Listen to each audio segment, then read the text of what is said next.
നിഗമകൽപതരോർഗളിതം ഫലം ശുഖമുഖാതമൃതദ്രവ സംയുതം പിബത ഭാഗവതം രസമാലയം മുഹുരഹോ രസികാ ഭുവി ഭാവുകാഃ നാരായണം നമസ്കൃത്യ നരം ജൈവ നരോത്തമം ദേവീം സരസ്വതീം വ്യാസം തതോ ജയമുദീരയേത് യം പ്രവ്രജന്തമനുപേതമപേതകൃത്യം ദ്വൈപായനോ വിരഹ കാതരാജുഹാവാ പുത്രേതി തന്മയതയാ തരവോ വിനേതുസ്തം സർവഭൂതഹൃദയം മുനിമാനതോസ്മി യസ്വാനുഭാവമഖിലശ്രുതിസാരമേകമധ്യാത്മദീപമതിഥിതീക്ഷതാന്തമോന്ധം സംസാരിണാം കരുണയാഹ പുരാണഗുഹ്യം തം വ്യാസസൂനുമുപയാമി ഗുരും മുനീനാം മൂകം കരോതി വാചാലം പങ്കും ലംഘയതേ ഗിരിം യത്കൃപാതമഹം വന്ദേ പരമാനന്ദമാധവം യം ബ്രഹ്മാവരുണേന്ദ്ര രുദ്രമരുതസ്തുന്നുന്തി ദിവ്യൈസ്തവൈർവേദൈ സാംഗപദക്രമോ പരിഷദൈർ ഗായന്തി യം സാമഗാഃ ധ്യാനാവസ്ഥിത തദ്ഗതേന മനസാ പശ്യന്തി യം യോഗിനോ യസ്യാന്തന്ന വിദുസുരാസുരഗണാഃ ദേവായ തസ്മൈ നമഃ കോമളം പൂജയൻ വേണും ശ്യാമളോയൻ കുമാരക വേദവേദ്യം പരം ബ്രഹ്മ ഭാസതാം പുരതോ മമ ഭൂതേർമഹദ്ഭിജൈമാപുരോ വിഭുർനിർമായ ചേതേതമോഷു പൂരുഷ ഭുക്തേ ഗുണം ഷോഡശ ഷോഡശാത്മക സ്വരം ശ്രേഷ്ഠ ഭഗവാൻ ഭജാംസി മേ ഓം നമോ ഭഗവതേ വാസുദേവായ സർവത്ര ഗോവിന്ദനാമ സങ്കീർത്തനം ശ്രീ ഗുരുവാ ഗോവിന്ദ ഗോവിന്ദ ശ്രീ ഗുരുവായൂരപ്പ ശരണം ഹര ഹര നമ പാർവതീപദേ ഹര ഹര മഹാദേവ ഓം നമോ ഭഗവതേ വാസുദേവായ ശ്രീകൃഷ്ണായ നമോ നമഃ. കഴിഞ്ഞ ദിവസം നമ്മൾ ആ നാമകരണത്തെ കുറിച്ചാണ് ചിന്തിച്ചത്.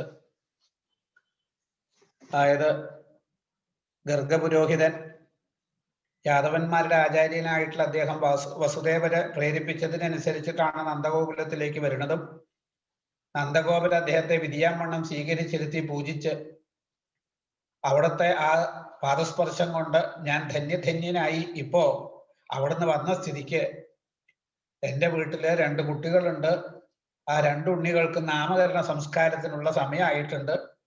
അവിടുന്ന് നാമകരണം ചെയ്തു തരണം. ഇനിയിപ്പോ കംസന് സംശയമൊന്നും തോന്നാതിരിക്കാൻ നമുക്ക് രഹസ്യമായിട്ട് ആ ക്രിയ നിർവഹിച്ചാൽ മതി എന്നാണ്.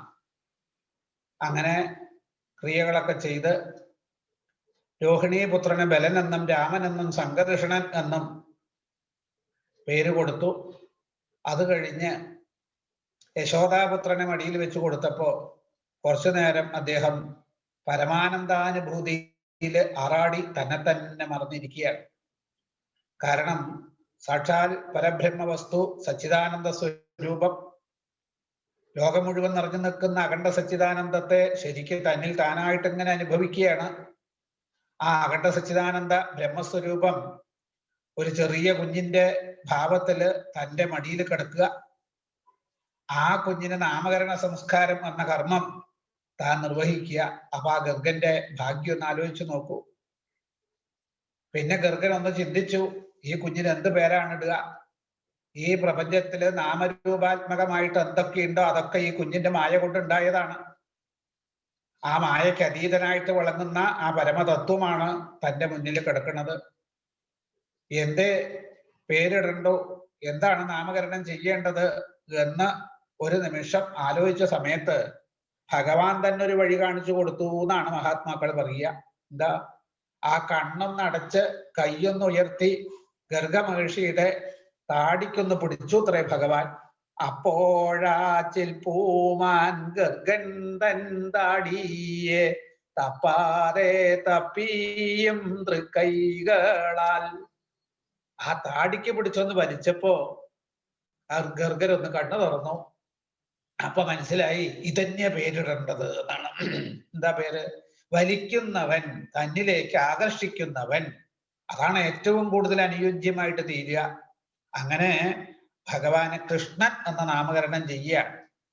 അതായത് നേരത്തെ 2 തവണ, അതായത് 3 തവണ 3 ഭാവത്തില് ഇവിടെ അവതരിച്ച ആളാണ് ഈ ഭഗവാൻ. ഇപ്പോ അതായത് 2 തവണ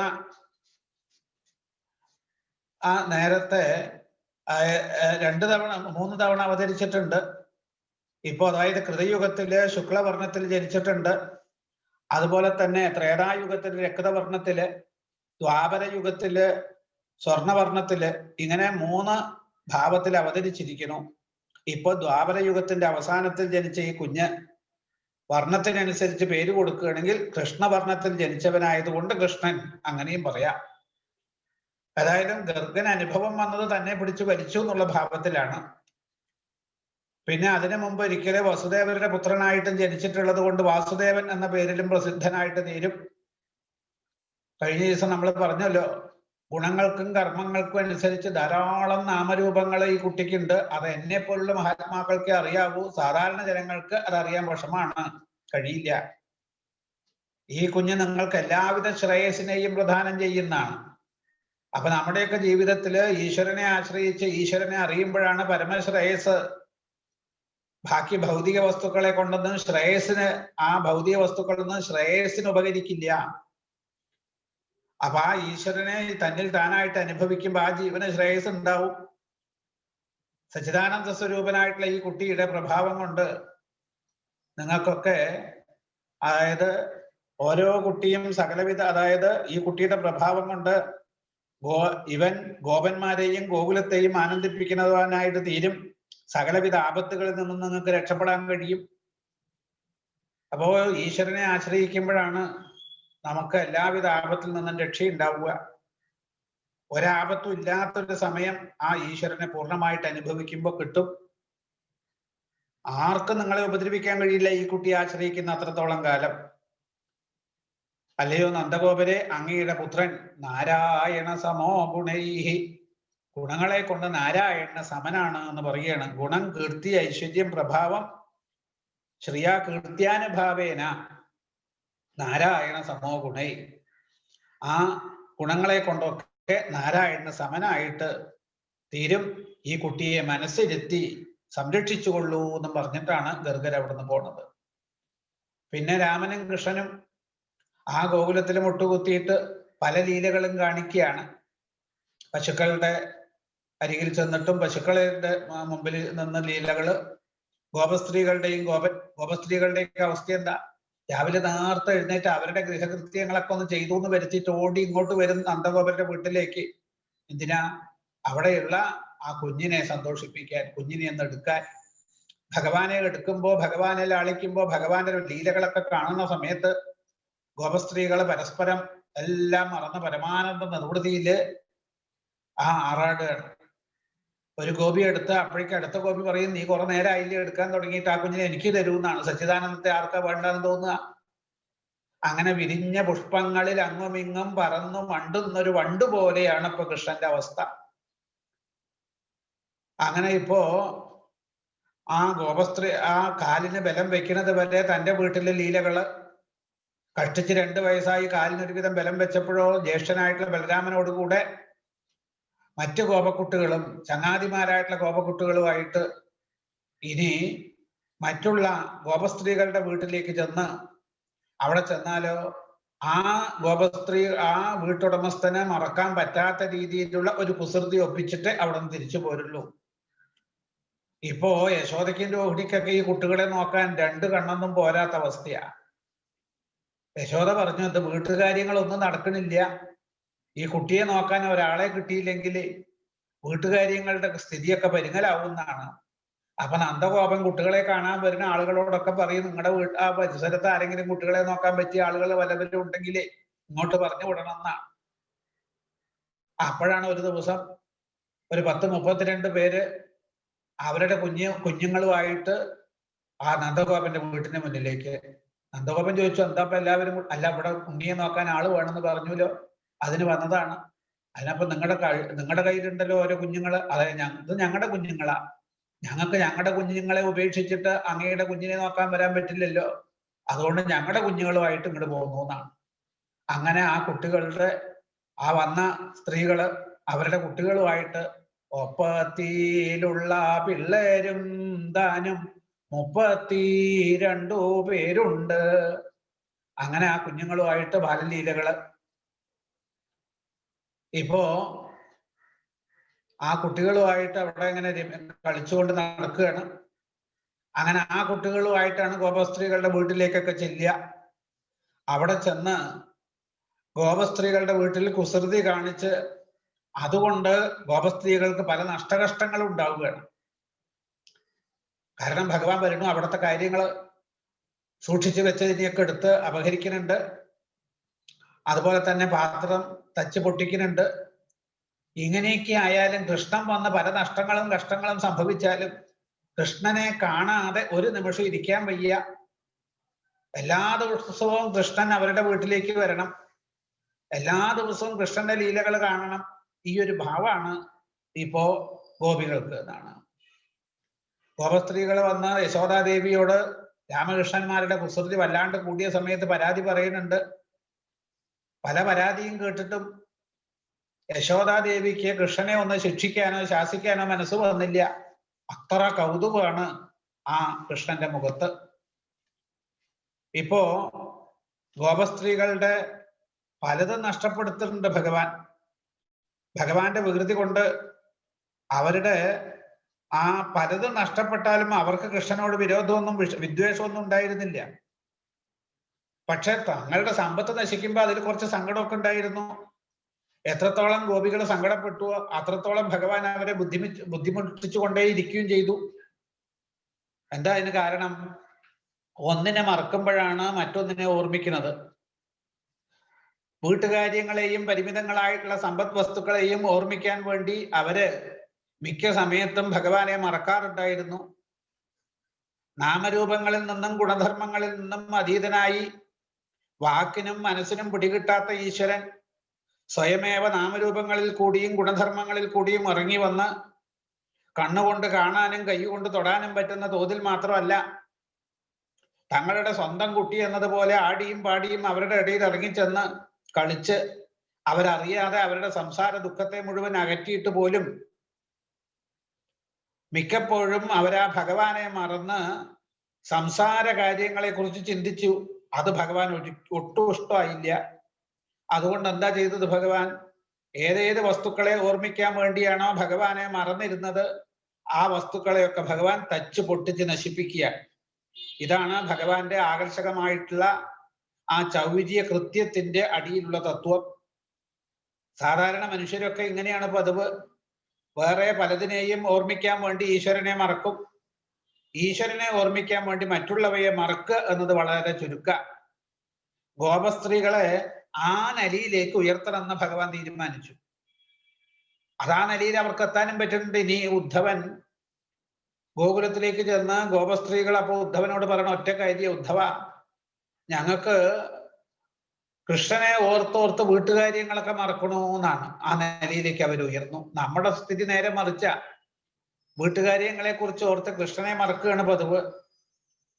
അപ്പോ വേറെ പലതിനെയും ഓർമ്മിക്കാൻ വേണ്ടി ഈശ്വരനെ മറക്കും, ഈശ്വരനെ ഓർമ്മിക്കാൻ വേണ്ടി മറ്റുള്ളവയെ മറക്കുക എന്നുള്ളത് വളരെ ചുരുക്കമാണ്. ഇത് ഇങ്ങനെയൊക്കെയാണ് കാര്യങ്ങളെങ്കിലും ഭഗവാൻ അവരെ പഠിപ്പിക്കുന്നുണ്ട്. എന്താ? ഏതേത് വസ്തുക്കളെ ഓർമ്മിക്കാൻ വേണ്ടിയിട്ടാണോ മറ്റുള്ളവയെ, അതായത് ഏതേത് വസ്തുക്കളെ ഓർമ്മിക്കാൻ വേണ്ടി ഭഗവാനെ മറക്കുന്നുവോ അവയെ നശിപ്പിക്കുകയാണ് ഭഗവാൻ. അപ്പൊ അത് നശിച്ചു കഴിഞ്ഞാലോ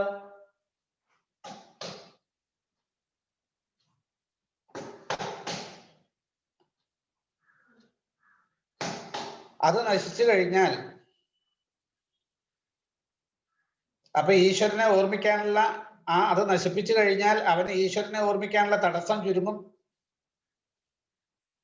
പ്രഥമ ദൃഷ്ടിയിലെ പദാർത്ഥങ്ങളെയൊക്കെ നശിപ്പിക്കലാണെന്ന് തോന്നും. എന്നാൽ ഭഗവാൻ പദാർത്ഥങ്ങളെ അല്ല നശിപ്പിക്കുന്നത്, ഭക്തന്റെ അജ്ഞാനത്തെയാണ് അതിലൂടെ നശിപ്പിക്കുന്നത്. അതാണ് പാവങ്ങളും എന്നാൽ അത്യന്ത സുഹൃദിനികളുമായ ഗോപികളിലും ഭഗവാൻ ചെയ്തത്. അങ്ങനെ അത്യന്താകർഷങ്ങളായിട്ടുള്ള ദിവ്യലീലകളെ കൊണ്ട് ഭഗവാൻ ആബാലവൃദ്ധം ഗോകുലവാസികളെയും ആ ഗോകുലവാസികളുടെ മനസ്സിനെ ഹഠാത് ആകർഷിച്ച് അപഹരിച്ച് അവരുടെ ചിത്തത്തിലെ നാമരൂപ ചിന്തകളെ മുഴുവൻ അകറ്റി പൂർണ്ണമായിട്ട് ഭഗവാൻ അവരുടെ ചിത്തത്തില് വസിക്കാൻ തുടങ്ങി. അതാണ് മുരാരി പാദാർപ്പിത ചിത്തവൃത്തി എന്ന് ഞാൻ കഴിഞ്ഞ ദിവസം പറഞ്ഞത്.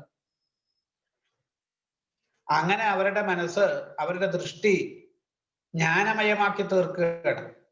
ദൃഷ്ടി ജ്ഞാനമയമായി തീരുമ്പോൾ ലോകം ബ്രഹ്മമയമായിട്ട് മാറും. പക്ഷേ മനുഷ്യന്റെ അവസ്ഥ ഈ ബ്രഹ്മഭാവമൊന്നും കൂടുതലും അവന്റെ ഉള്ളിൽ നിൽക്കില്ല. എത്ര ദിവ്യത്വങ്ങൾ കണ്ടാലും അതൊക്കെ അപ്പൊ തന്നെ മറക്കുക എന്നുള്ളതാണ്. അത് കഴിഞ്ഞ് മനുഷ്യഭാവത്തെ ബോധിക്കുക എന്നുള്ളതാണ് മനുഷ്യന്റെ സ്വഭാവം. അതൊക്കെയാണ് ഈ ഗോകുലവാസികളിലും കണ്ടത്. അപ്പൊ ഭഗവാൻ എന്ത് ചെയ്തു എന്നാ ഒരിക്കൽ കൂടെ തന്റെ ദിവ്യത്വ ഭാവം വ്യക്തമാക്കി കൊടുക്കണം എന്ന് വിചാരിച്ചിട്ടാണ് ഭഗവാൻ സമപ്രായത്തിലുള്ള ഗോപക്കുട്ടികളോടുകൂടി കളിച്ചുകൊണ്ടിരിക്കെ ഭഗവാൻ മണ്ണ് തിന്നു എന്ന് യശോദാദേവിയോട് കുട്ടികൾക്ക് പറയാനുള്ളൊരു സന്ദർഭം ഉണ്ടാക്കി കൊടുക്കുകയാണ്. ഇനി ഭഗവാൻ ആ കളിയൊക്കെ കഴിഞ്ഞ് വീട്ടിലേക്ക് വരുമ്പോ ഗോപക്കുട്ടികൾ പറഞ്ഞു, യശോദമ്മേ യശോദമ്മേ ഇന്ന് കണ്ണൻ മണ്ണ് തിന്നു എന്നാണ്. അപ്പൊ ഇവിടെ ഇത് കേട്ടപ്പോ യശോദാദേവിക്ക് വല്ലാത്ത വിഷമമുണ്ടായി. കാരണം ഈ മണ്ണ് തിന്നാ വല്ല സൂക്കടും വരുമല്ലോ. അപ്പോഴാണ് യശോദയ്ക്ക് വല്ലാത്ത അവസ്ഥ. ഒന്ന് തന്നെ ഭയപ്പെടുത്തണം, കാരണം ഇങ്ങനെയുള്ള കാര്യങ്ങളൊന്നും ചെയ്യാൻ പാടില്ലല്ലോ. ഭയപ്പെടുത്തണം എന്ന് വിചാരിച്ചിട്ട് യശോദ കൃഷ്ണനെ വിളിച്ചു. ഉണ്ണി, നീ മണ്ണ് തിന്നോ എന്നാണ്. അപ്പോഴാ പറഞ്ഞത്, ഇല്ല അമ്മ, നാഹം ഭക്ഷിതവാനമ്പ സർവേ മിഥ്യാവിശംസിന. ഞാൻ മണ്ണ് തിന്നിട്ടില്ല, ഇവരൊക്കെ നുണ പറയുകയാണ്, പൊളി പറയുകയാണ്. ഇവിടെ എന്താ കാരണം? ഇവിടെ ഭഗവാൻ മണ്ണ് തിന്നതല്ല, മണ്ണ് ഭഗവാന്റെ ഉള്ളിൽ തന്നെയാണ്. മണ്ണായതും പുണ്ണായതും ഒക്കെ ഈശ്വരനാണ്. ജലേ വിഷ്ണു സ്ഥലേ വിഷ്ണു വിഷ്ണുരാകാശമുച്യതേ സ്ഥാവരം ജംഗമം വിഷ്ണു സർവം വിഷ്ണുമയം ജഗത്. അപ്പൊ ഇപ്പോ അമ്മയ്ക്ക് അത് പറഞ്ഞിട്ട് ബോധിക്കുന്നില്ല എങ്കിൽ എന്റെ വായ ഒന്ന് പൊളിച്ച് അത് ആ വായയിലേക്ക് ഒന്ന് നോക്കിയാൽ മതി, പരിശോധിച്ചോളൂ എന്നാണ്. അപ്പോ ഇവര് പറയണത്, അതായത് ഗോപക്കുട്ടികൾ പറയണതാണ് യശോദാദേവി വിശ്വസിച്ചിരിക്കുന്നത്. അപ്പൊ അവര് പറയണത് അസത്യാണ് എങ്കിൽ നീ നിന്റെ വായ തുറന്നൊന്ന് കാണിക്ക്, എന്നാല് ഞാൻ വിശ്വസിക്കാം, അതില്ലെങ്കിൽ എന്നാണ്. ഇത് കേട്ടപ്പോ ഭഗവാൻ ആവട്ടെ എന്ന് അതായത് കാണിച്ചു കൊടുക്കുകയാണ്. ഇപ്പോ ആരാ ഭഗവാൻ? യദ്യേവം തർഹിവാദേഹിത്യുക്രസ ഭഗവാൻ ഹരി വ്യാദത്തവ്യാഹതൈശ്വര്യ ക്രീഡാമനുജബാലക. അമ്മയോട് സംശയം ഉണ്ടെങ്കിൽ എന്റെ വായ നോക്കിക്കോളൂ എന്ന് ഭഗവാൻ മറുപടി പറഞ്ഞു. ശരി, അങ്ങനെയാണെങ്കിൽ നീ നിന്റെ വായു ഒന്ന് തുറക്കുക, ഞാനൊന്ന് നോക്കട്ടെ എന്ന് യശോദ പറഞ്ഞു. ആ സമയത്ത് ഈശ്വരത്വത്തിന് ഒരിക്കലും മറവോ മുറിവോ ഇല്ലാത്തവനും വെറും വിനോദത്തിന് വേണ്ടിയിട്ട് മനുഷ്യനായിട്ട് അവതരിച്ചവനും ആ ഭഗവാന്റെ അവതാര സമയത്ത് ദേവകി വസുദേവന്മാരുടെ സ്തുതിയില് വിനോദം അതായത് ബ്രഹ്മാദി ദേവന്മാര് വന്ന് സ്തുതിച്ച സമയത്ത് പറയുന്നുണ്ട് ഭഗവാനെ അവിടുത്തെ അവതാരം വെറും വിനോദത്തിന് വേണ്ടിയിട്ടാണ് എന്നാണ്. അപ്പൊ ഇവിടെ വെറും വിനോദത്തിന് വേണ്ടിയിട്ട് മനുഷ്യനായിട്ട് അവതരിച്ചവനുമായിട്ടുള്ള ഭഗവാൻ ആ വായി അങ്ങ് തുറന്നു എന്നാണ്. അപ്പോഴാണ് യശോദാദേവി വായുടെ അകത്തേക്ക് നോക്കിയപ്പോ എന്താ കണ്ടത്? സാ തത്ര ദൃശേ വിശ്വം ജഗത് സ്ഥാൻസു ചഖം ദിശ സാദ്രി ദീപാബ്ദി ഭൂഗോളം സ വായു അഗ്നിന്ദു താരകം ജ്യോതിചക്രം ജലം തേജോ നഭസ്വാൻവിയദേവജ വൈകാരികാണി ഇന്ദ്രിയാണി മനോമാത്ര ഗുണാസ്ത്രയ. ആ സമയത്ത് എന്തൊക്കെയാ യശോദാദേവി ആ കുഞ്ഞി വായിൽ കാണുന്നത്? സഞ്ചരിക്കുന്നതും സഞ്ചരിക്കാത്തവയുമായിട്ടുള്ള സകല ജീവജാലങ്ങളെയും കാണുകയാണ്. ആകാശം, ദിക്കുകള്, പർവ്വതങ്ങള്, ദ്വീപുകള്, സമുദ്രങ്ങള്, ഇവയോടുകൂടിയ ഭൂഗോളം, വായു, അഗ്നി, ചന്ദ്രൻ, നക്ഷത്രങ്ങള്, ജ്യോതിശ്ചക്രം, ജലം, ഇന്ദ്രിയങ്ങളെ പ്രകാശിപ്പിക്കുന്ന അധിഷ്ഠാന ദേവതകള്, ഇന്ദ്രിയങ്ങള്, മനസ്സ്, ശബ്ദാദി വിഷയങ്ങള്, 3 ഗുണങ്ങള്, ഇവയൊക്കെ കാണാണ്. അതുപോലെ തന്നെ ജീവൻ, കാലം, സ്വഭാവം, കർമ്മവാസനകള് എന്നിവയെ കൊണ്ടുള്ള ശരീരഭേദങ്ങളോട് കൂടിയ പ്രപഞ്ചത്തെ മുഴുവൻ കൃഷ്ണന്റെ വായിൽ കാണാണ്. ഇപ്പോ സൃഷ്ടിയുടെ ആദിയില് പ്രപഞ്ച സൃഷ്ടി ഭഗവാൻ നിർവഹിച്ചത് 5 ഘടകങ്ങളെ കൊണ്ടാണ് എന്ന് തൃതീയ സ്കന്ധത്തിൽ പറഞ്ഞിട്ടുണ്ട്. ദ്രവ്യം, കർമ്മഞ്ച, കാലഞ്ച, സ്വഭാവോ ജീവയേവജ. അപ്പൊ ഇങ്ങനെ ഈ ദ്രവ്യകർമ്മകാല സ്വഭാവത്തിന്റെ അടിസ്ഥാനത്തില് പലതരം ജീവന്മാര് ഭഗവാന്റെ വായില് കാണുകയാണ്. അങ്ങനെ അതുമാത്രമല്ല, കൃഷ്ണന്റെ വായക്കകത്ത് കണ്ട പ്രപഞ്ചത്തിൽ തന്നെയും തന്റെ മുമ്പിൽ വായ തുറന്നു നിൽക്കുന്ന മറ്റൊരു ഭഗവാനെയും യശോദയ്ക്ക് കാണാൻ കഴിഞ്ഞു. ഇതൊക്കെ എന്താണെന്ന് അറിയാതെ യശോദ ആകെ പരിഭ്രമിക്കുകയാണ്. യശോദ ചിന്തിക്കാൻ തുടങ്ങി, ഇതെന്താ ഏതൽ വിചിത്രം സഹജീവകാല സ്വഭാവ കർമാശയ ലിംഗഭേദം സൂനോസ്തനോ വീക്ഷ്യ വിദാരിദാസ്യേ വ്രജം സഹാത്മാനം അവാപശങ്ക. വിചിത്രമായിട്ടുള്ള ഈ വിശ്വത്തെ കണ്ട ശേഷം, അല്ലെങ്കിൽ ആ വിശ്വരൂപം കണ്ടതിന് ശേഷം യശോദാദേവി തന്റെ മുമ്പിൽ വായും തുറന്നിരിക്കുന്ന കൃഷ്ണനെയും അവിടെ കണ്ടിട്ട് യശോദയ്ക്ക് പലതരത്തിലുള്ള സംശയം ഉണ്ടാകുകയാണ്. എന്താ ശങ്ക ഉണ്ടായത്? ഞാൻ എന്തോ വല്ല സ്വപ്നം കാണുകയാണോ? ആ കാണുന്നത് കിം സ്വപ്ന ഏതതുത ദേവമായ കിം വാമതീയോപത ബുദ്ധിമോഹ അതോ അമുക്ഷൈവ മമാർഭകസ്യ കച്ചന ഉൽപ്പത്തിക ആത്മയോഗ.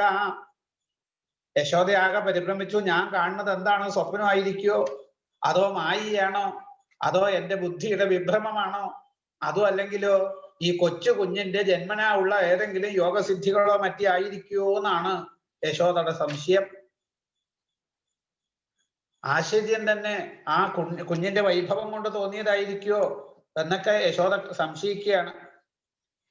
പിന്നെ ആ യശോദ ചിന്തിക്കാൻ തുടങ്ങി, അതോ യഥാവന്ന വിതർക്കഗോചരം ചേതോ മനഃകർമ്മ വജോഭിരഞ്ജസ യഥാശ്രയം യേന യഥ പ്രതീയതേ സുദുർവിഭാവ്യം പ്രണതാസ്മി തത്പദം.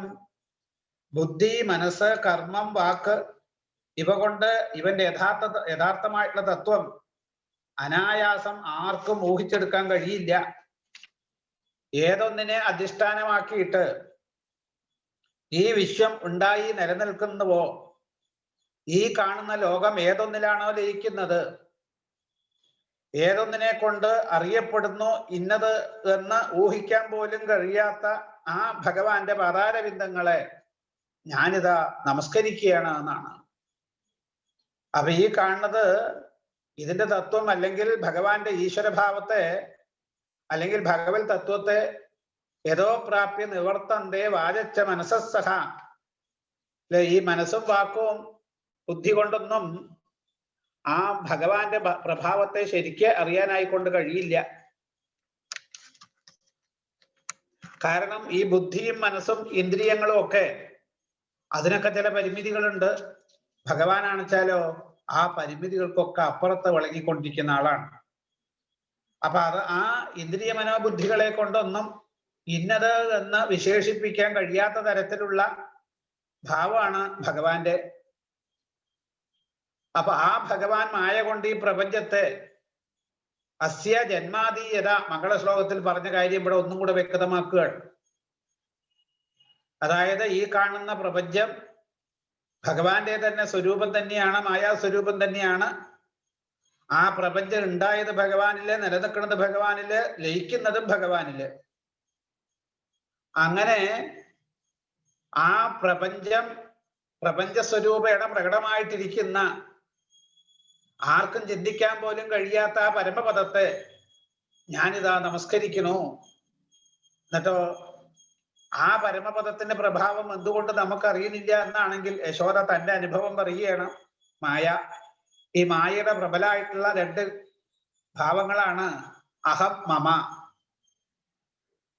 അപ്പൊ അതിലെ അഹങ്കാരത്തോടു കൂടി ജീവന്റെ അവസ്ഥയാണ് ഈ ഞാനെന്നും എന്റേത് എന്നും ഉള്ള ഭാവം. അതുകൊണ്ടാണ് ഈശ്വരനെ അറിയാൻ കഴിയാത്തത്. അഹം മമാസോപ അതിരേഷമേ സുതോ വ്രജേശ്വരസ്യ അഖില വിത്തഭാസതി ഗോപ്യച്ച ഗോപാസഹ ഗോദനാച്ചമേ എന്മായേത്തം കുമതിസ്സമേ ഗതി. ഞാൻ യശോദയാണ്, ഈ നന്ദഗോപര എന്റെ ഭർത്താവാണ്, ഈ കൃഷ്ണൻ എന്റെ പുത്രനാണ്, ഈ വ്രജത്തിലെ സകല സമ്പത്തിനും നാഥൻ എന്റെ ഭർത്താവാണ്, അതൊക്കെ രക്ഷിക്കുന്ന പതിവ്രതയാണ് ഞാന്. പശുക്കളാകുന്ന ധനത്തോടു കൂടിയ ഗോപികളും ഗോപന്മാരും എല്ലാം എന്റേതാണ് എന്നിങ്ങനെയുള്ള ആ കുൽസിത ബുദ്ധി ഏതൊരു ഭഗവാന്റെ മായ കൊണ്ട് എന്നിൽ ഉണ്ടായോ ആ മായാനാഥനായിട്ടുള്ള ഭഗവാനെ ഞാൻ ശരണം പ്രാപിക്കുകയാണ് എന്നും പറഞ്ഞിട്ട് യശോദാദേവി നമസ്കരിക്കുക.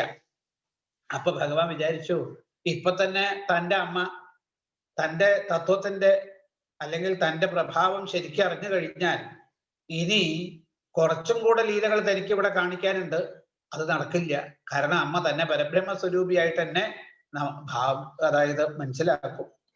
കുറച്ചും കൂടെ കഴിഞ്ഞ ഒന്നും കൂടെ പക്വത വരട്ടെ, എന്നിട്ടാവാം തത്വം പൂർണ്ണമായിട്ട് ഗ്രഹിക്കുന്നത് എന്ന് വിചാരിച്ച് ഭഗവാൻ ആ ഇത്തം വിദിത തത്വായാം ഗോപികായാം സ ഈശ്വര വൈഷ്ണവീം വേദനോന്മായാം പുത്രസ്നേഹമയീം വിഭു. ഇപ്രകാരം ആലോചിച്ചുകൊണ്ട് തൻ്റെ പുത്രന്റെ പരമാർത്ഥാവസ്ഥയെ അറിഞ്ഞുകൊണ്ട് നിൽക്കുന്ന സർവവ്യാപിയും ഈശ്വരനുമായിട്ടുള്ള ആ കൃഷ്ണൻ പുത്രസ്നേഹമാകുന്ന തൻ്റെ മായ ആ അമ്മയില് പ്രവേശിപ്പിക്കുകയാണ്. ഇതാണിപ്പോ ഈ മായ കൊണ്ടാണ് നമുക്ക് ഞാനെന്നും എൻ്റേത് എന്നുള്ള ചിന്ത. അപ്പൊ ആ സ്നേഹപാശത്താൽ ഈ ലോകത്തിൽ നമ്മൾ ബന്ധിതന്മാരായിട്ട് തീർന്നിരിക്കുകയാണ്. അതും ഭഗവാന്റെ ഒരു ലീലയാണ്. ഭഗവാൻ ആ പുത്രസ്നേഹമയ്യായിട്ടുള്ള മായ കൊണ്ട് അമ്മയെ മോഹിപ്പിച്ചു. എപ്പോഴാണോ യശോദയിൽ ആ മായ പ്രവർത്തിച്ചത്, അതാണ് ഈ മായയുടെ പ്രഭാവം നമ്മുടെ കൂടെ തന്നെ എപ്പോഴും ഉണ്ടാവും. നമുക്ക് ഈ മായ എപ്പോ എങ്ങനെ ഏത് തരത്തിലാണ് നമ്മുടെ ഉള്ളിൽ പ്രവർത്തിക്കുന്നത് നമുക്ക് പോലും അറിയില്ല, അല്ലെങ്കിൽ ഈശ്വരന് പോലും അറിയില്ല. ഭഗവാന്റെ ശക്തിയാണ് മായ. ആ മായയെ നമ്മൾ അറിയാൻ ശ്രമിച്ചിട്ട് കാര്യമില്ല. കാരണം ഭഗവാനെ പോലും മയക്കും ചില സമയത്തൊക്കെ എന്നാണ്. അതുകൊണ്ടാണ് ശാസ്ത്രത്തിൽ പറയും നമ്മൾ മായയെ അറിയാൻ ശ്രമിക്കരുത്. കാരണം അത് ഇല്ലാത്തൊരു വസ്തുവാ. പക്ഷെ ഇല്ല എന്ന് നമുക്ക് ബോധിക്കാനും പറ്റില്ല. പിന്നെന്ത് വേണം? ഈശ്വരനെ അറിയാൻ ശ്രമിക്കുക. അതുള്ള വസ്തുവാണ്. അതുകൊണ്ട് ഈശ്വരനെ അറിയാൻ ശ്രമിച്ചാൽ നമുക്ക് അതിനെ അറിയാൻ പറ്റും. അല്ലാണ്ട് മായയുടെ പിന്നിൽ പോയിട്ട് കാര്യമൊന്നുമില്ല. അപ്പൊ ഇവിടെ ഭഗവാന്റെ മായ തന്നിൽ പ്രവേശിച്ചതോടുകൂടെ ആ തൻ്റെ മകൻ സാക്ഷാൽ ഈശ്വരനാണ് എന്ന പരമാർത്ഥ ബോധം അത് നശിച്ചു യശോദയ്ക്ക്. പുത്രൻ ഭയന്ന് നിൽക്കുകയാണ് എന്ന് വിചാരിച്ചിട്ട് പെട്ടെന്നെടുത്ത് മടിയിൽ വെച്ച് വർദ്ധിച്ച സ്നേഹത്തോട് കൂടിയിട്ട് ആ അമ്മിഞ്ഞ പാല് കൊടുത്ത കുട്ടിയെ സന്തോഷിപ്പിക്കുകയാണ്. ആരാ ഈ ഭഗവാൻ? ആ ഭഗവാനെ ത്രയ്യാ ചോപനിഷദ്ഭിശ്ച സാഖ്യയോഗശ്ച സത്വതൈ ഉപഗീയമാനമാഹാത്മ്യം ഹരിം സാമാന്യതാത്മജം. ആരാണ് ഭഗവാൻ എന്നും യശോദയ്ക്ക് പറ്റിയ അബദ്ധം എന്താണെന്നും കാണിച്ചു തരികയാണ് ഈ ശ്ലോകത്തില്. വേദങ്ങളിലെ ഇന്ദ്രാദി ദേവസ്വരൂപനായിട്ടും ഉപനിഷത്തുകളിലെ ബ്രഹ്മസ്വരൂപനായിട്ടും സാഖ്യശാസ്ത്രത്തിൽ പുരുഷനായിട്ടും യോഗശാസ്ത്രത്തിൽ പരമാത്മാവായിട്ടും പഞ്ചരാത്ര സംഹിതകളിലെ ഭഗവാനായിട്ടും കീർത്തിക്കപ്പെടുന്ന മാഹാത്മ്യത്തോടു കൂടിയ ആ ഭഗവാനെ മായാശക്തിയുടെ പ്രഭാവം കൊണ്ട് യശോദ സ്വന്തം പുത്രനാണെന്ന് കരുതി പുത്രനാണ് എന്ന് വിചാരിച്ചു. കാരണം ഈ പുത്രൻ വേദങ്ങളെ കൊണ്ടുപോലും പ്രകീർത്തിക്കപ്പെടുന്ന ആളാണെന്നുള്ള തത്വം മനസ്സിലാക്കിയില്ല. ഇതാണ് ഭഗവാന്റെ യഥാർത്ഥ സ്വരൂപം. ഓരോരുത്തരും അവരുടെ ബുദ്ധിക്ക് അനുസരിച്ചിട്ട് ഓരോ സങ്കല്പം. പക്ഷെ ആ സങ്കല്പത്തിനൊക്കെ അതീതനാണ് ഭഗവാൻ. ഇപ്പൊ സാഖ്യം, യോഗം, അതുപോലെ തന്നെ വേദം, അതുപോലെ തന്നെ ആ ഭക്തി ഭാവം, ഇതിനൊക്കെ അപ്പുറത്ത് ഇതുകൊണ്ടൊക്കെ വിശേഷിപ്പിക്കുന്നത് ഏകവും അദ്വിതീയവുമായിട്ടുള്ള പരമസത്യത്തെയാണ്. ഏകം സത് വിപ്രാ ബഹുധാ വദന്തി. ഒന്നായിട്ടുള്ള പരമസത്യത്തെ ഓരോ ആൾക്കാരും അവരുടെ മനസ്സിന്റെ ഭാവനയ്ക്ക് അനുസരിച്ചിട്ട് പല ഭാവത്തില് വർണ്ണിക്കപ്പെടുകയാണ്, പറഞ്ഞുകൊണ്ടിരിക്കുകയാണ്. പക്ഷെ ഈ പറയണതോ കേൾക്കണതോ ഒന്നും അല്ല ഈ പരമതത്വം. അതിനൊക്കെ അതീതമായിട്ടുള്ള അവസ്ഥയിൽ നിൽക്കുന്നതാണ്. എന്നാൽ ഈ പറയാനും കേൾക്കാനും ഒക്കെ ഈ തത്വത്തിന്റെ സാന്നിധ്യം കൊണ്ടേ കഴിയുള്ളൂ, അല്ലാണ്ട് കഴിയൂല. അപ്പൊ ആ തരത്തിലുള്ള ആ മഹിമയോട് കൂടിയതാണ് ഈശ്വരൻ. അതിനെ നമുക്ക് വേണ്ട വിധത്തില് അറിയാൻ അതാണ് ഈ നടുവിലുള്ള മായ. ഇപ്പോ രാമലക്ഷ്മണന്മാര് സീതാദേവിയോടുകൂടി കാട്ടിലേക്ക് വനവാസത്തിന് പുറപ്പെട്ടപ്പോ അവിടെ സീതാദേവിയും ലക്ഷ്മണനും രാമനും കൂടെ കാട്ടിലൂടെ നടക്കുകയാണ്. അപ്പോഴാണ് ആ നടക്കുമ്പോൾ നടുവിലാണ് സീത, മുന്നില് രാമൻ, പിന്നില് ലക്ഷ്മണൻ. ഇപ്പൊ എഴുത്തച്ഛന്റെ രാമായണത്തിൽ കുറച്ചൊരു വ്യത്യാസമുണ്ട്. മുന്നിൽ നീ നടക്കണം, പിന്നാലെ വൈദേഹിയും, അതിന്റെ പിന്നാലെയാണ് രാമൻ എന്നാണ്. അപ്പൊ ഇവിടെ മുന്നില് ശ്രീരാമനും, നടുവില് മായിയാകുന്ന സീതയും, പിന്നില് ജീവനാകുന്ന ലക്ഷ്മണനുമാണ്. ഈ ലക്ഷ്മണനാണെങ്കിൽ ശ്രീരാമനെ ഒരിക്കലും പിരിയാൻ ഇഷ്ടമില്ലാത്തത് കൊണ്ടാണ് എല്ലാം ഉപേക്ഷിച്ച് കാട്ടിലേക്ക് രാമന്റെ കൂടെ ഇറങ്ങി പുറപ്പെട്ടത്. പുറപ്പെട്ട് നടന്നു പോകുമ്പോ ഏട്ടനെ പൂർണ്ണമായിട്ട് കാണാൻ കഴിയുന്നില്ല. എന്താ കാരണം? നടുവില് ഈ സീത നടക്കുന്നത് കൊണ്ട്. അപ്പൊ ഇനി ലക്ഷ്മണന് ഈ രാമനെ എപ്പോഴും കാണുന്ന ഭാവത്തിൽ കിട്ടണമെങ്കിൽ എന്ത് വേണം? ഒന്നുകിൽ ശ്രീരാമനോട് ചെന്ന് പറയണം, ഏടത്തിയമ്മ നടുവിലായതുകൊണ്ട് എനിക്ക് ഏട്ടനെ വേണ്ട രീതിയിൽ കാണാൻ പറ്റുന്നില്ല, അതൊന്ന് ഭഗവാൻ സാധിപ്പിച്ചു തരണം. അല്ലെങ്കിൽ പിന്നെ ലക്ഷ്മണന് വേറൊരു ഉപായമുണ്ട്. എന്താ? സീതയോട് തന്നെ പറയുക. അതാ എളുപ്പം. സീതയോട് പറയുക, അമ്മ നടുവില് ഈ മുമ്പിൽ നടക്കുന്ന ഏട്ടനെ മറയ്ക്കണം. അപ്പൊ അമ്മ ഒന്ന് ഒതുങ്ങി നടന്നു കഴിഞ്ഞാൽ എനിക്ക് ഏട്ടനെ കാണാം. ഇതുപോലെയാണ് ജീവന്റെയൊക്കെ അവസ്ഥ. അതായത് ഒന്നുകിൽ ഭഗവാൻ അനുഗ്രഹിക്കണം, ഭഗവാനെ അറിയാൻ, അല്ലെങ്കിൽ മായ അനുഗ്രഹിക്കണം. അതിലേതാ നമുക്ക് എളുപ്പം എന്ന് വെച്ചാൽ അത് സ്വീകരിക്കാൻ നമ്മുടെ മനസ്സിന്റെ ശുദ്ധിക്കനുസരിച്ചിട്ട്. അപ്പൊ ഇവിടെ ജീവന് ആ ഈശ്വരനെ അറിയാൻ തടസ്സമായിട്ടിരിക്കുന്നത് മായയാണ്. അത് കാണിച്ചു തരികയാണ്. അതുകൊണ്ടാണ് ഓരോരുത്തരും ഓരോ സമ്പ്രദായത്തിൽ പറയണം ഭഗവാനെ യശോദ തന്റെ പുത്രനായിട്ട് മാത്രം കാണുകയാണ്. ഇത്രയും കേട്ടപ്പോ ശ്രീപരീക്ഷത്ത് ഒരു ചോദ്യം ചോദിക്കുകയാണ്. നോക്കൂ ശ്രീ ശുകമഹർഷി, നന്ദക്കിമകരോൽബ്രഹ്മൻ സേയ ഏവം മഹോദയം യശോദാജ മഹാഭാഗ പബോയസ്യാസ്തനംഹരി. യശോദ മഹാഭാഗ്യാണ്. യശോദാദേവിക്ക് തൻ്റെ സ്തന്യം ആ ഭഗവാന് പാനം ചെയ്യിപ്പിക്കാൻ കഴിഞ്ഞു. അതിന് തക്ക വിധം ഈ നന്ദനും യശോദയും പൂർവജന്മത്തിൽ എന്ത് പുണ്യകർമ്മമാണ് ചെയ്തത് നോക്കൂ. പ്രസവിച്ച ദേവകി വസുദേവന്മാർക്ക് ആ അവതരിച്ച മാത്രയിൽ ഒന്ന് കാണാനേ കഴിഞ്ഞിട്ടുള്ളൂ. പിന്നെ ആ കുഞ്ഞിനെ വേണ്ട വിധത്തിൽ അനുഭവിക്കാനൊന്നും കഴിഞ്ഞിട്ടില്ല. പക്ഷേ പ്രസവിക്കാത്തതായിട്ടുള്ള നന്ദഗോപർക്കും യശോദയ്ക്കുമാണ് ഭഗവാനെ പൂർണ്ണമായിട്ട് ബാലഭാവത്തിൽ അനുഭവിക്കാൻ കിട്ടിയത്. അപ്പൊ ഇതിനെന്ത് പുണ്യകർമ്മം ചെയ്തു എന്നാണ്. പൂർവജന്മ കർമ്മത്തിനനുസരിച്ചിട്ടാണല്ലോ നമ്മൾ ഈ ലോകത്തിലെ അനുഭവങ്ങളൊക്കെ അനുഭവിക്കുന്നത്. ഇത് കേട്ടപ്പോ ഈ ഏതൊരു ഭഗവാന്റെ മാഹാത്മ്യാണോ ലോകത്തിന് മുഴുവൻ കീർത്തി കൊടുക്കാൻ വേണ്ടിയിട്ട്, ലോകത്തിന്റെ പാപത്തെയൊക്കെ നശിപ്പിക്കാൻ വേണ്ടിയിട്ട് നാരദാദി മഹർഷിമാര് പാടിക്കൊണ്ടിരിക്കുന്നത്. അത് ആ അതായത് ആ അനുഭവത്തെ നേരിട്ട് അനുഭവിക്കാൻ കഴിഞ്ഞ ആളുകളാണ് യശോദി നന്ദഗോപരും. എന്നാൽ ദേവകി വസുദേവന്മാർക്ക് അതിന് കഴിഞ്ഞതുമില്ല. അപ്പൊ ആരാണ് ഈ യശോദയും നന്ദഗോപനും എന്ന് ചോദിക്കുക. പൂർവജന്മത്തിൽ എന്തോ ഒരു സുഹൃതം ചെയ്ത കൂട്ടരായിരിക്കും. ഇത്രയും കേട്ടപ്പോ ശുകമഹർഷി അതിന് മറുപടി പറഞ്ഞു. ദ്രോണോവസൂനാം പ്രവരോധരയാ സഹ ഭാര്യ കരിഷ്യമാണ് ആദേശാൻ ബ്രഹ്മണസ്തമുവാച.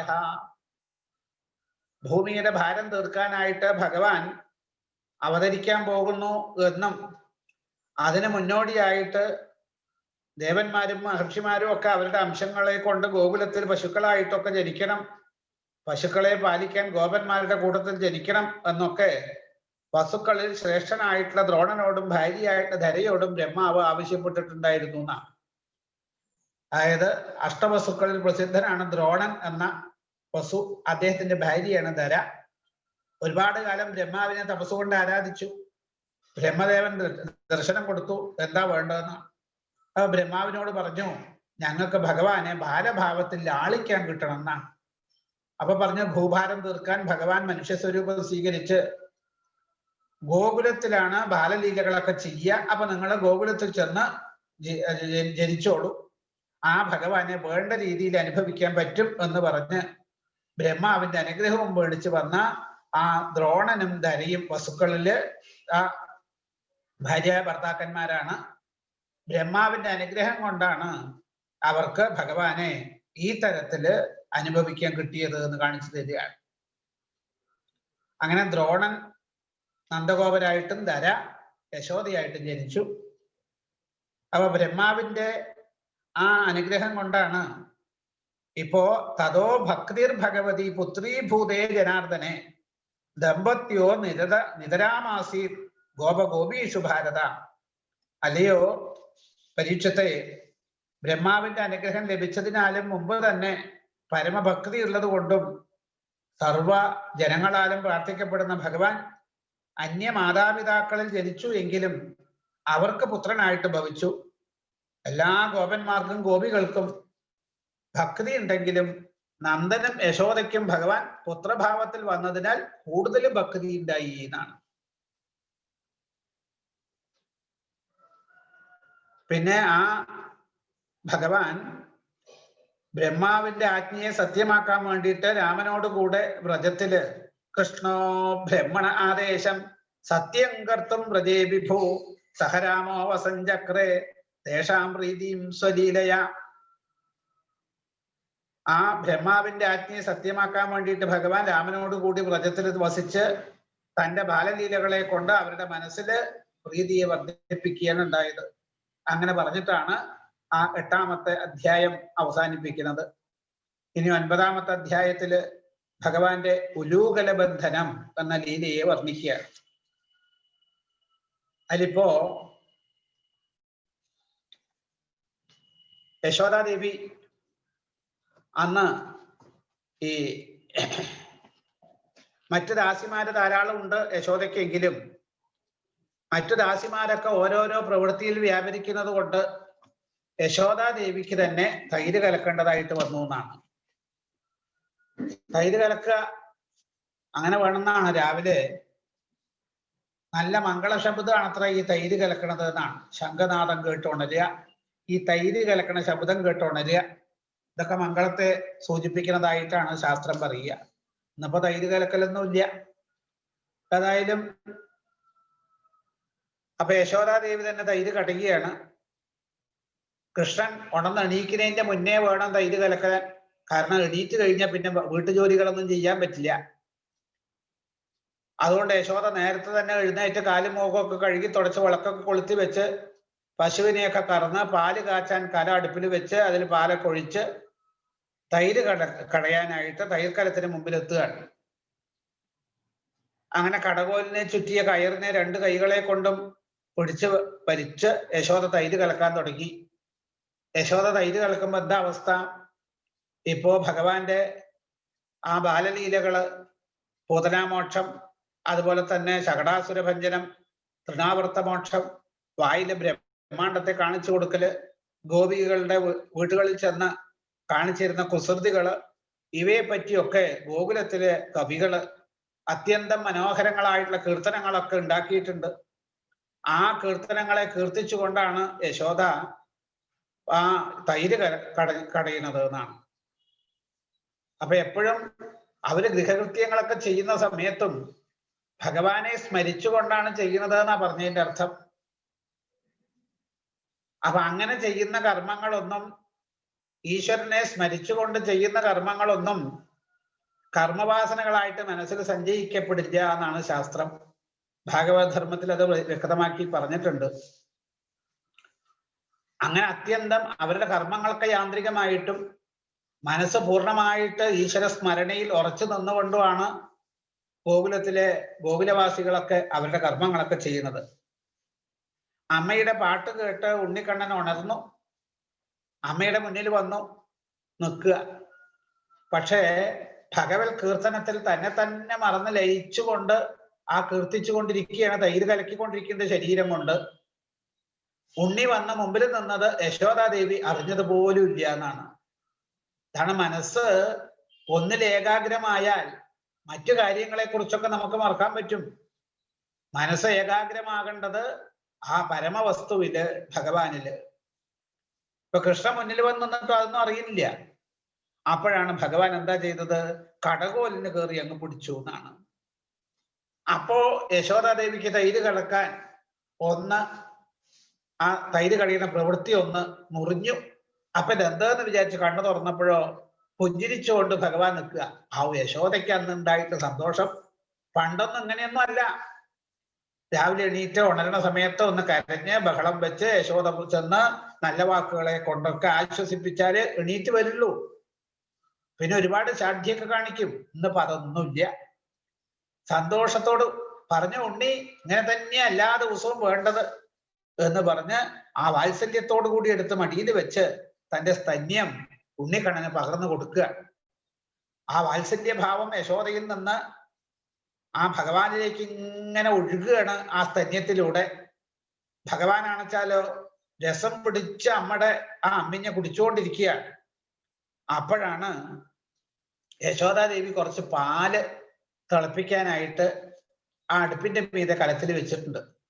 യശോദയ്ക്കൊരു സംശയം, ആ പാല് തിളച്ച് പുറത്തേക്ക് തൂകിപ്പോണുണ്ടോ എന്നൊരു സംശയം.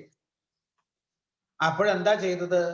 നോക്കൂ, സച്ചിദാനന്ദക്കട്ടയായിട്ടുള്ള ഭഗവാനെ ഒതോന്നെടുത്ത് താഴെ വെച്ചിട്ട് ഓടി ആ പാൽക്കലത്തിന്റെ അടുത്തേക്ക്, അടുപ്പിന്റെ അടുത്തേക്ക് എന്നാണ്.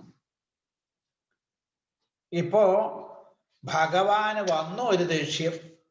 തന്നെയാണ് നമ്മുടെയൊക്കെ അവസ്ഥ അല്ലെ? ത്രൈലോക്യം മുഴുവൻ കൊടുത്താലും കിട്ടാത്ത ആളാണ് ഭഗവാൻ. ആ ദിവ്യനിധിയായിട്ടുള്ള കൃഷ്ണനെ ഒരു തുള്ളി പാലിന് വേണ്ടി ഉപേക്ഷിച്ചു പോയി യശോദ. പാലാണോ കൃഷ്ണനാണോ ഏതെങ്കിലും ഒന്ന് ഉപേക്ഷിക്കപ്പെടണം എന്ന് വന്നപ്പോ കൃഷ്ണനെയാണ് ഉപേക്ഷിച്ചത് യശോദാദേവി. ഈ ലോകത്തുള്ള തുച്ഛങ്ങളായിട്ടുള്ള പദാർത്ഥങ്ങൾക്ക് വേണ്ടിയിട്ട് എത്ര പ്രാവശ്യം വേണമെങ്കിലും ഉപേക്ഷിക്കും നമ്മൾ ഈശ്വരനെ. അതാണ് ലോകത്തിന്റെ സ്വഭാവം. അറിഞ്ഞാലും അറിഞ്ഞില്ലെങ്കിലും ഈശ്വരന് വേണ്ടി ലോകത്തെ അല്ല, ലോകപദാർത്ഥങ്ങൾക്ക് വേണ്ടിയിട്ട് ഈശ്വരനെയാണ് ഉപേക്ഷിക്കാൻ എളുപ്പം. അതാണ് ഇപ്പൊ യശോദയും ചെയ്തത്. പക്ഷേ ഭഗവാൻ അതിന് സമ്മതിച്ചില്ല. എന്തെന്ത് പദാർത്ഥങ്ങൾ ഹേതുവായിട്ട് ഈശ്വരനെ മറക്കുന്നുവോ അവയെ ഒക്കെ ഭഗവാൻ നശിപ്പിച്ച് മനസ്സിനെ തന്നിലേക്ക് ആകർഷിക്കും. ഇതാണ് ഈശ്വരകാരുണ്യത്തിന് പാത്രീഭവിച്ചാലുള്ള ലക്ഷണം. അതന്നെ ഇപ്പോ യശോദയ്ക്കും അനുഭവപ്പെടുകയാണ്. എന്താ ഭഗവാൻ ചെയ്തത്? തന്നേക്കാളും വലുതാണ് അമ്മയ്ക്ക് കുറച്ച് പാലും തൈരിലുള്ള ആസക്തി.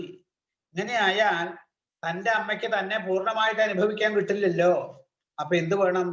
ആ ബാഹ്യ വിഷയങ്ങളിലുള്ള ആസക്തിയെ ഒന്ന് നശിപ്പിക്കണം എന്ന് ഭഗവാൻ വിചാരിച്ചു.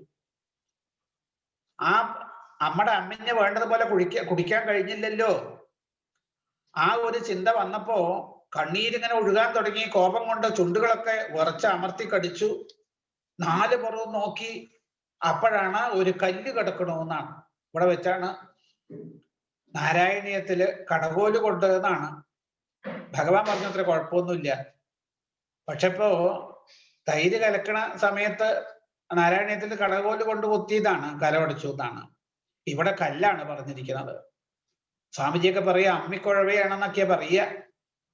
ഏതായാലും അതെടുത്ത് ആ തൈര്ക്കലത്തിലേക്ക് ഒരൊറ്റ അടിയ. 4-5 നാരായം തൈരുണ്ട്.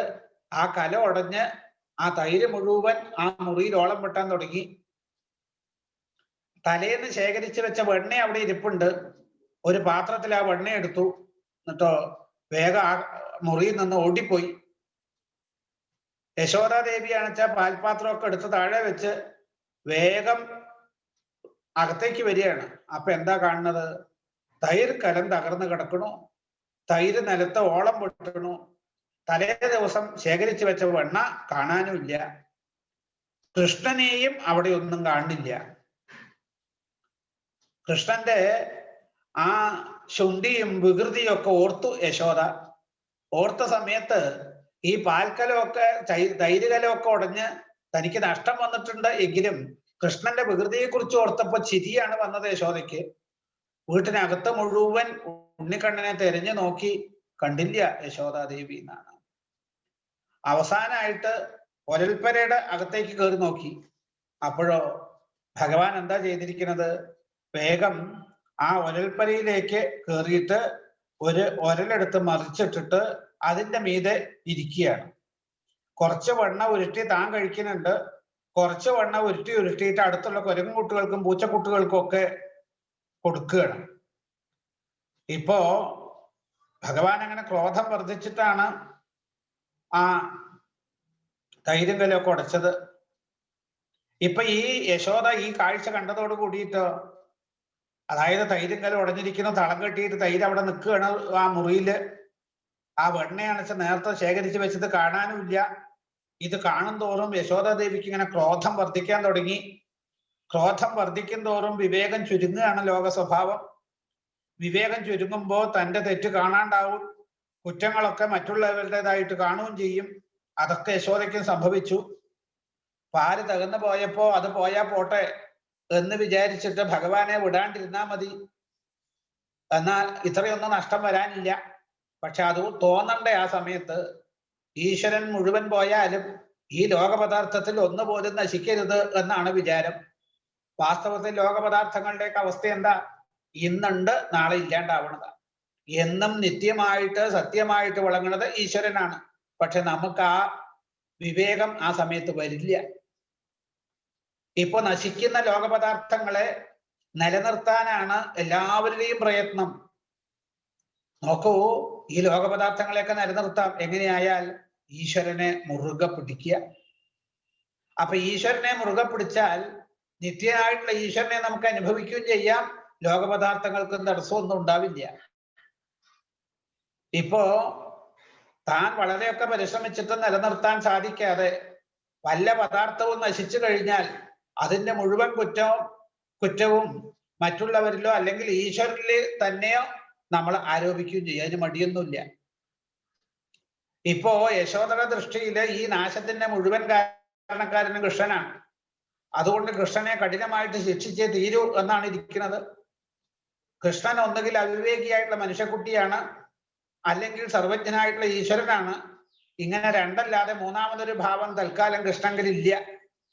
പ്രസ്തുത രണ്ട് നിലയിലും കുറ്റം ആരോപിക്കാനോ ശിക്ഷിക്കാനോ പാടില്ലാത്തതുമാണ്. എങ്കിലും യശോദ എല്ലാ കുറ്റവും ഭഗവാനിൽ ആരോപിച്ച് ശിക്ഷിക്കാനായിട്ട് അന്വേഷിക്കുകയാണ്. വീടിന്റെ അകത്ത് മുഴുവൻ തെരഞ്ഞു നോക്കിയിട്ടും കൃഷ്ണനെ കാണാനില്ല. എന്താ കൃഷ്ണന്റെ സ്വഭാവം? ഭഗവാൻ എന്ന് വെച്ചാൽ സാക്ഷാൽ ബ്രഹ്മം. ബ്രഹ്മാണ്ടത്തിന്റെ അകത്തും പുറത്തും മുഴുവൻ ഉപനിഷത്ത് മന്ത്രങ്ങളാകുന്ന വിളക്ക് കാണിച്ചു നോക്കിയിട്ടും ജ്ഞാനികൾക്ക് പോലും വേണ്ടതുപോലെ കാണാൻ കഴിയാത്ത കൃഷ്ണനെ യശോദാദേവി വീട്ടിന്റെ മുക്കിലും മൂലയിലും ഒക്കെ തിരിഞ്ഞ് നടക്കുക. അപ്പോഴാണ് ആ ഒരൽപ്പരയില് ഒരലിന്റെ മീതെ ഇരുന്ന് വെണ്ണ കഴിക്കുന്ന കൃഷ്ണനെ കാണുന്നത്. ചുറ്റും പൂച്ചക്കുട്ടികളും അതേപോലെ കുരങ്ങും കുട്ടികളൊക്കെ ഉണ്ട്, അതിനും വെണ്ണ കൊടുക്കുകയാണ്. ഇത് കണ്ടില്ലേ യശോദ ക്രോധം അങ്ങോട്ട് വല്ലാണ്ട് വർദ്ധിച്ച് ആ കയ്യിൽ വടിയുമായിട്ട് ഭഗവാന്റെ അടുത്തേക്ക് ഓട്ടി വരികയാണ്. ഭഗവാനെ തൊട്ടില്ല എന്നുള്ള നില വന്നപ്പോഴോ ഭഗവാൻ ആ ഒരലിന്റെ മീതെ നിന്ന് ചാടി എണീറ്റ് ഓടിയെന്നാണ്. പിന്നാലെ യശോദയോടുണ്ട്. ആരുടെ പിന്നിലാ പരീക്ഷത്തെ യശോദ ഓടുന്നത്? ധീരധീരന്മാരായിട്ടുള്ള യോഗീശ്വരന്മാരുടെ ആ സുദൃഢമായിട്ടുള്ള വൃത്തി കൊണ്ട് പോലും പിടികിട്ടാത്ത നിർഗുണ സ്വരൂപിയായിട്ടുള്ള ഭഗവാന്റെ പിന്നാലെയാണ് യശോദയുടെ ഈ അരസഗമനമായ ആ യശോദയുടെ ഓട്ടം. ഇത് കണ്ട ഗോപസ്ത്രീകളൊക്കെ ചിരിക്കാൻ തുടങ്ങി. കെട്ടിയ തലമുടി അഴിഞ്ഞും മാറിലെ ഉത്തരീയ വസ്ത്രം കിഴിഞ്ഞും ദേഹമൊക്കെ വിയർത്തും ക്രോധവും ഭഗവാനെ കയ്യിൽ കിട്ടാത്തത് കൊണ്ട് നിരാശയും ഒന്നിച്ച് കൂടിച്ചേർന്ന മുഖഭാവത്താൽ ആ ഓടുന്ന യശോദയുടെ നിസ്സഹായമായിട്ടുള്ള അവസ്ഥ, ദയനീയത, ഇത് കണ്ട് മറ്റുള്ളവര് പരിഹസിക്കുകയാണ്.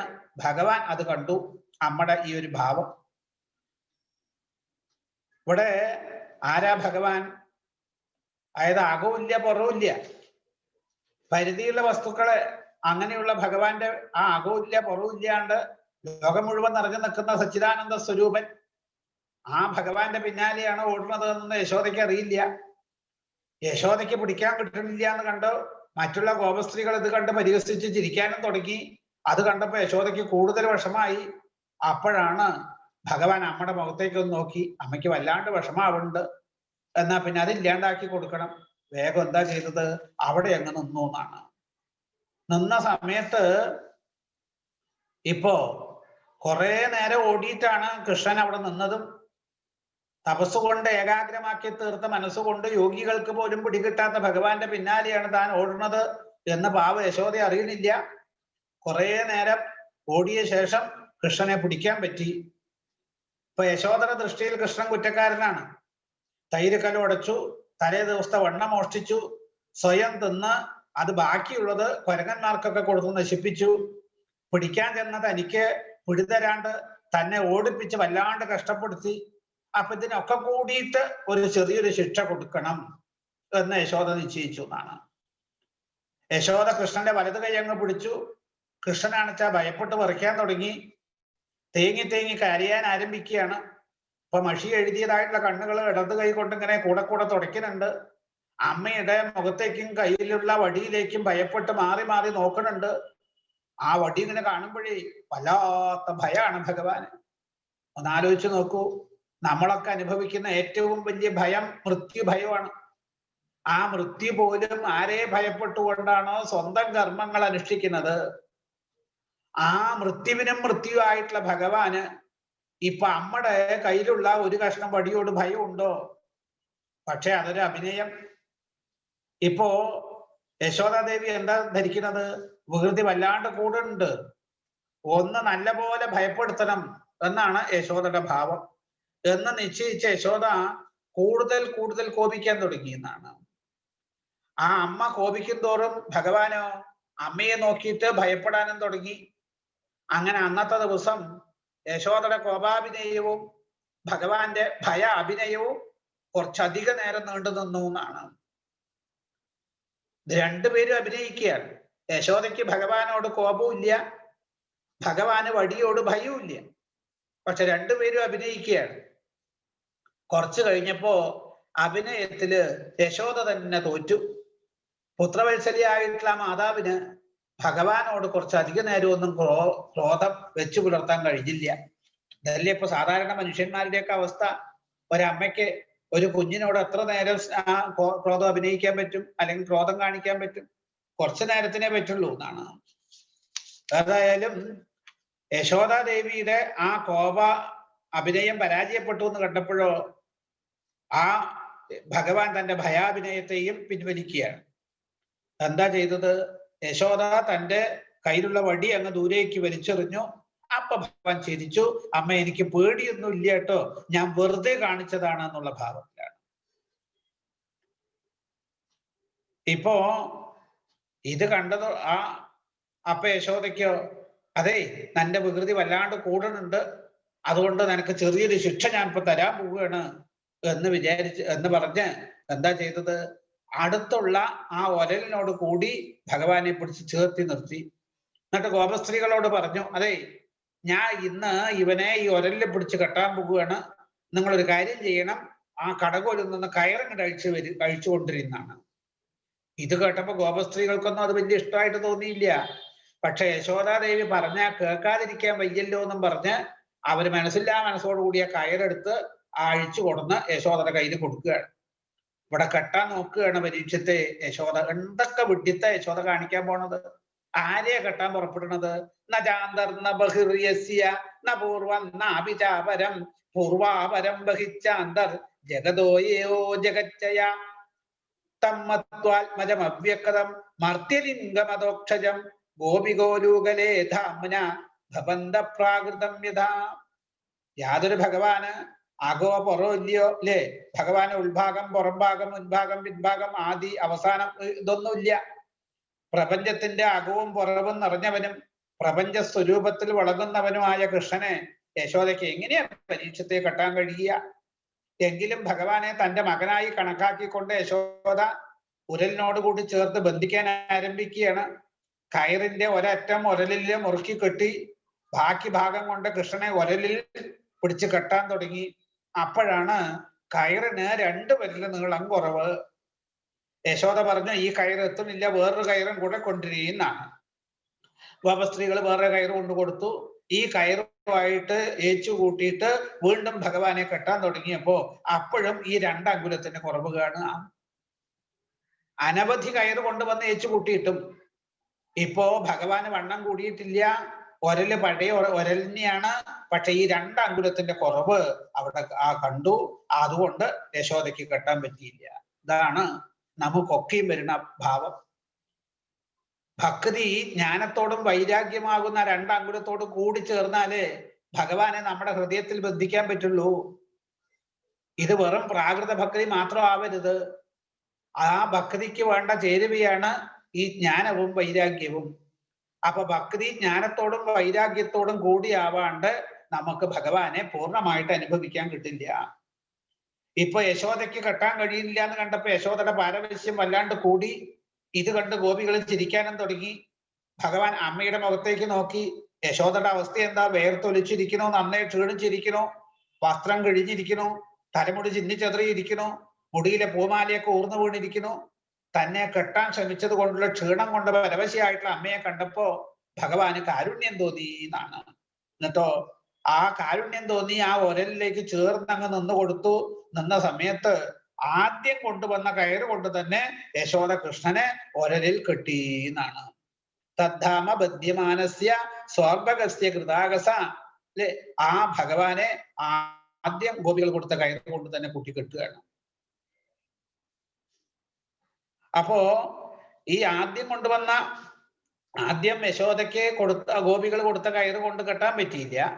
വീണ്ടും കയറ് കൊണ്ടുവന്ന് കൂട്ടിക്കെട്ടിയിട്ട് അപ്പോഴും ഈ 2 അങ്കുലത്തിന്റെ കുറവ് കണ്ടു. പിന്നെ യശോദാദേവിക്ക് കെട്ടാൻ പറ്റണില്ല എന്നുള്ള പാരവശ്യം ഭഗവാൻ കണ്ടപ്പോഴോ ഭഗവാൻ വിചാരിച്ചു കെട്ടിക്കോട്ടെ എന്ന്. അതോടുകൂടെ ആദ്യം കൊടുന്ന കയറ് കൊണ്ട് തന്നെ കെട്ടാൻ കഴിയുകയും ചെയ്തു. ഇപ്പോ എന്തുകൊണ്ടാണ് ആദ്യം കെട്ടാൻ പറ്റില്ല പിന്നെ ഇപ്പൊ കെട്ടി എന്നൊക്കെ പറഞ്ഞത്? ഇപ്പോ ഭഗവാന്റെ കാരുണ്യം കൊണ്ടാണ് യശോദയ്ക്ക് കൃഷ്ണനെ ബന്ധിക്കാൻ പറ്റിയത്. അതാണ് ഇവിടെ പറഞ്ഞത്. സ്വമാതു സിന്നഗാത്രായ വിസ്ത്രസ്ത കപരസ്ത്രജ ദൃഷ്ട്വാ പരിശ്രമം കൃഷ്ണ കൃപയാസീൽ സ്വബന്ധനെ. കൃപയാസീത് അതായത് പുത്രനെ കെട്ടിയിടാനുള്ള അധ്വാനം കൊണ്ടും ഗോപികമാരുടെ മുന്നിലുള്ള ഉണ്ടായ ജാള്യത കൊണ്ടും യശോദ നന്നായി വയർത്തു. കെട്ടഴിഞ്ഞ തലമുടിയിൽ നിന്ന് പൂമാലയൊക്കെ താഴെ വീണു. തൻ്റെ മാതാവിന്റെ ഈ തരത്തിലുള്ള ഭാവത്തെ കണ്ടപ്പോ ശ്രീകൃഷ്ണന് കാരുണ്യം തോന്നി. തന്നെ ബന്ധിക്കാൻ അനുവദിച്ചു. സ്വയം ബന്ധനത്തിലായി.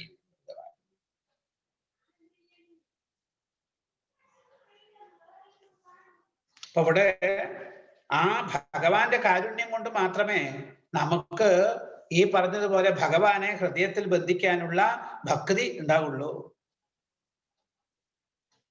ഇപ്പോ ഒന്ന് ആലോചിച്ച് നോക്കൂ. ഭഗവാന്റെ കാരുണ്യം ഇല്ലെങ്കിൽ നമുക്ക് എങ്ങനെയാ ഭഗവാന്റെ 4 നാമം ജപിക്കാൻ പോലും പറ്റുക? അപ്പൊ ഇവിടെ ഭഗവാന്റെ കാരുണ്യം കൊണ്ട് മാത്രമാണ് ഭഗവാനെ കിട്ടുള്ളൂ. ഇപ്പൊ ആ നിലയിൽ ഭഗവാന്റെ കാരുണ്യത്തിന് നമ്മൾ ഭവിക്കണം. ഭഗവാൻ വിചാരിക്കാതെ ഈശ്വരേച്ഛയ്ക്ക് എതിരെ അല്ലെങ്കിൽ ഈശ്വരേച്ഛയ്ക്ക് അനുസരിച്ചിട്ടാണ് ഈ പ്രപഞ്ചത്തില് സകലതും. ഏത് കാര്യങ്ങളും അതിന്റെ പൂർണ്ണമായിട്ടുള്ള അനുഭവത്തെ തരണമെങ്കിൽ ആ ഈശ്വരേച്ഛ അതിന്റെ പിന്നിൽ പ്രവർത്തിച്ചാലേ പറ്റുള്ളൂ. ഇവിടെ പറഞ്ഞ യശോദ നോക്കൂ, പരീക്ഷത്തെ ആദ്യം ഞാൻ കെട്ടാൻ പറ്റില്ല എന്ന് പറഞ്ഞത് ജ്ഞാനമാകുന്ന ദൃഷ്ടിയിലൂടെയാണ്. എന്നാൽ ഇപ്പൊ കെട്ടി എന്ന് പറഞ്ഞതോ അത് ഭക്തിയാകുന്ന ദൃഷ്ടിയിലൂടെയാണ്. ജ്ഞാനികൾക്ക് പോലും അപ്രാപ്യനാണ് ഭഗവാൻ. പക്ഷെ ഭക്തന്മാർക്ക് പ്രാപ്യനാണെന്ന് കാണിച്ചു കൊടുക്കാൻ വേണ്ടിയിട്ടാണ് യശോദയുടെ മുന്നില് കെട്ടപ്പെട്ടവനെ പോലെ അഭിനയിച്ചത്. ഇവിടെ ഈ തരത്തില് ഏവം സന്ദർശിതാഹ്യങ്ക ഹരിണാ വൃത്യവശ്യത സ്വവശേനാഭി കൃഷ്ണേന യസ്യേതം സേശ്വരം വശേ. അല്ലയോ രാജാവേ, ഇപ്രകാരം താൻ സ്വതന്ത്രനായിട്ടിരിക്കുന്ന ആളാണ് എങ്കിലും ഭക്തന്മാരുടെ താപത്തെ ഹരിക്കുന്ന ഭഗവാൻ തൻ്റെ ഭൃത്യന്മാർക്ക് അധീനനാണെന്ന് സ്പഷ്ടമായിട്ട് കാണിച്ചു കൊടുക്കുകയാണ്. അല്ലാതെ ഒരിക്കലും അസ്വതന്ത്രനല്ല. സർവ ഈശ്വരന്മാരോടും കൂടിയ ഈ പ്രപഞ്ചം മുഴുവനും ആ ഭഗവാന്റെ അധീനത്തിലാണ്. നിയമം വിരിഞ്ചോ നഭവോ ന ശരീരപ്യംഗ സംശ്രയ പ്രസാദം ലേപിരേ ഗോപി എത്തൽ പ്രാപ വിമുക്തിതാൽ. കർമ്മബന്ധനം തീർത്ത് സംസാരത്തിൽ നിന്ന് മുക്തി നൽകുന്ന സാക്ഷാൽ ഭഗവാൻ യശോദയുടെ ആഗ്രഹം സാധിപ്പിച്ച് അവർക്ക് പ്രസാദം നൽകാനായിട്ട് സ്വയം ബന്ധനത്തിലിരുന്നു. ഇപ്രകാരമുള്ള പ്രസാദം ബ്രഹ്മാവിനോ പരമേശ്വരനോ ആ ശ്രീ ലക്ഷ്മി ദേവിക്കോ പോലും ലഭിച്ചിട്ടില്ല എന്ന് കാണിക്കുകയാണ്. അവിടെ ആ ഗോപികാസുതനായിട്ടുള്ള ഭഗവാനെ ആ ദേഹാഭിമാനം ഉള്ളവർക്കോ ജ്ഞാനികൾക്കോ വേഗത്തിൽ പ്രാപിക്കാൻ കഴിയില്ല, ഭക്തന്മാർക്ക് കഴിയും എന്ന് കാണിച്ചു തരികയാണ്. അങ്ങനെ ഇപ്പോ ഒരരിൽ പിടിച്ച് ബന്ധിതനായി നിൽക്കണു ഭഗവാൻ. അപ്പോഴാണ് ആ നന്ദഗോപരുടെ വീട്ടിനരികില് 2 യമളാർജുന വൃക്ഷങ്ങൾ നിൽക്കുന്നുണ്ട് എന്നാണ്. പണ്ട് ശ്രീനാരദ മഹർഷി കുബേരപുത്രന്മാരായിട്ടുള്ള നളകൂപരനെയും മണിഗ്രീവനെയും ശപിച്ച് വൃക്ഷങ്ങളാക്കി നിർത്തിയിരിക്കുക. അതായത് ശ്രീനാരദൻ ശപിച്ച് ആ ശാപസമയത്ത് ഒരു അനുഗ്രഹവും കൊടുത്തിട്ടുണ്ട്, ഭഗവാന്റെ ദർശനം കൊണ്ട് നിങ്ങൾക്ക് മുക്തരാവാൻ പറ്റുന്ന സ്പർശം കൊണ്ട്. അപ്പോ നാരദന്റെ വാക്ക് സത്യാക്കണം, അവരെ അനുഗ്രഹിക്കുകയും വേണം എന്ന് വിചാരിച്ച ഭഗവാൻ ഇനി അവരുടെ അടുത്തേക്ക് അവർക്ക് മോക്ഷം കൊടുക്കാനായിട്ട് പുറപ്പെടുകയാണ്. ആ കാര്യങ്ങളൊക്കെ നമുക്ക് അടുത്ത ദിവസം അനുസ്മരിക്കാം. ഏതായാലും ഇന്നത്തെ ആ സത്സംഗം നമുക്ക് ഭഗവാന്റെ പാതാരബിന്ദങ്ങളിൽ സമർപ്പിച്ച് നിർത്താം. അപ്പൊ ഇവിടെ പറഞ്ഞില്ലേ, നമ്മുടെ ഉള്ളിലുള്ള ആ ഭക്തിയുടെ പ്രഭാവം, കൃഷ്ണനെ ഭഗവാനെ പൂർണ്ണമായിട്ട് നമുക്ക് അനുഭവിക്കണമെങ്കിൽ ആ ഭക്തി പൂർണ്ണമായിട്ട് തീരണം, ജ്ഞാനത്തോടും വൈരാഗ്യത്തോടും കൂടെ. അങ്ങനെ ആകുമ്പോഴേ നമുക്ക് സ്വന്തം ഹൃദയത്തില് ഭഗവാനെ അനുഭവിക്കാൻ പറ്റുള്ളൂ. ആ തരത്തിൽ നമുക്ക് വേണ്ട രീതിയിലുള്ള ഭക്തിയെ വേണ്ട പോലെ ആ ജ്ഞാനവൈരാഗ്യത്തോടു കൂടി പുഷ്ടിപ്പെടുത്തിയിട്ട് ഭഗവാൻ നമ്മളെ അനുഗ്രഹിക്കട്ടെ എന്ന് പ്രാർത്ഥിച്ച് നമുക്ക് ഈ സത്സംഗം ഭഗവാന്റെ പാദത്തിൽ സമർപ്പിക്കാം. ഇനി 9-ാമത്തെ 10-ാമത്തെ അധ്യായം നമുക്ക് അടുത്ത ദിവസം അനുസ്മരിക്കാം. നാരദ മഹർഷി പറഞ്ഞതിനനുസരിച്ചിട്ട് കുബേരപുത്രന്മാർക്ക് ഭഗവാൻ സദ്ഗതി കൊടുക്കുകയാണ്. അത് നമുക്ക് അടുത്ത ദിവസം. ഇനിയിപ്പോ ഇന്ന് വായിച്ച ഭാഗങ്ങളില് പല സംശയങ്ങൾ ഉണ്ടെച്ചാൽ 2 ദിവസത്തെ ഉണ്ട്, ആർക്കെങ്കിലും വല്ല സംശയം ഉണ്ടെച്ചാൽ നമുക്കത് നിവൃത്തി വരുത്തുകയും ചെയ്യാം, അതിന് ചോദിക്കാവുന്നതാണ്.